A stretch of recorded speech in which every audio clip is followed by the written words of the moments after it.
Secunderabad cantonment nominated పదవీ కాలాన్ని కేంద్ర రక్షణ శాఖ పొడిగించింది. ఈ నేపథ్యంలో BRS social media convener Manne Krishank నిరసన వ్యక్తం చేశారు. కంటోన్మెంట్కు ఎన్నికలు నిర్వహించకుండా ప్రజాస్వామ్యాన్ని కూని చేసే విధంగా కేంద్ర ప్రభుత్వం వ్యవహరిస్తోందని ఆరోపిస్తూ బోర్డు కార్యాలయం ఎదుట నామినేటెడ్ కుర్చీపై పెట్రోల్ పోసి దగ్ధం చేశారు. అనంతరం కేంద్ర ప్రభుత్వ గెజిట్లను చించేసి నినాదాలు చేశారు. ఈ కంటోన్మెంట్ బోర్డు ఎన్నికలను వాయిదా వేస్తూ కేంద్ర రక్షణ శాఖ ఆలస్యం చేస్తుందని ఆగ్రహం వ్యక్తం చేశారు. బోర్డు సభ్యుల పదవీకాలం పూర్తయి 6 ఏళ్లు గడుస్తున్నా ఎన్నికల ఊసే లేకుండా స్థానిక బీజేపీ నాయకులకు నామినేటెడ్ పదవులు ఇవ్వడం ఎంతవరకు సమంజసమని ప్రశ్నించారు.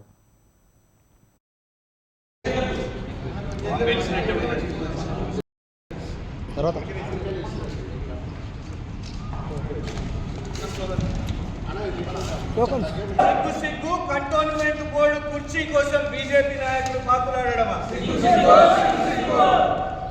విలీనం చేయాలి. సిగ్గు సిగ్గు కంటోన్మెంట్ లో ప్రజాస్వామ్యాన్ని కుని చేయడమా?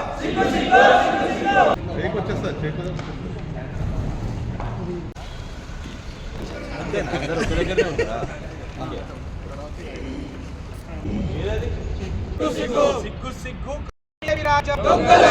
బీజేపీ రాజ్యం, ఇదే మీ రాజ్యం, ఇదే మీ రాజ్యం, దొంగల రాజ్యం, బీజేపీ రాజ్యం. ఆ తర్వాత నుంచి ఇప్పటి వరకు కూడా కేంద్రంలో ఉన్న బీజేపీ కంటోన్మెంట్ బోర్డును విలీనం చేస్తున్నాము. దేశవ్యాప్తంగా కంటోన్మెంట్ బోర్డు అన్నీ కూడా విలీనం అవుతున్నాయి. సూత్రప్రాయంగా ఇది మొదలైంది, ఈ ప్రక్రియ మొదలైందని కొన్ని కంటోన్మెంట్ బోర్డులను కూడా ఇప్పటికే విలీనం చేసింది.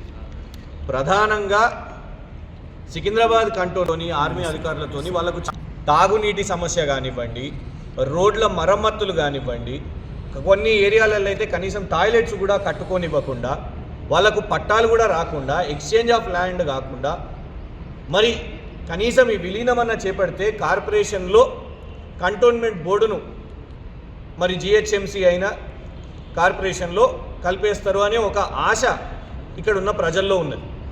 కానీ ఆ విలీనం అయితే లేదు.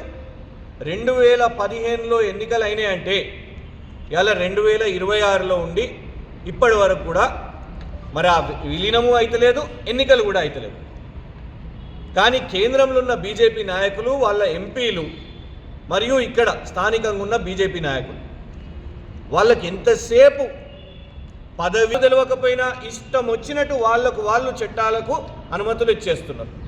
ఆ తర్వాత ప్రతిపక్షంగా మేము లేవనెత్తితే అయ్యో తప్పైపోయింది, దీన్ని యూటర్న్ తీసుకుంటాం, వెనక్కి తీసుకుంటామని అంటున్నారు. ఈ దిక్కుమాలిన పరిస్థితి ఎందుకు వచ్చింది కంటోన్మెంట్ నియోజకవర్గ ప్రజలకు? ఎందుకంటే కేంద్రంలో ఉన్న బీజేపీ ఎన్నికలు పెడతలేదు కాబట్టి. అటు విలీనం చేస్తలేరు, ఇటు ఎన్నికలు పెడతలేరు.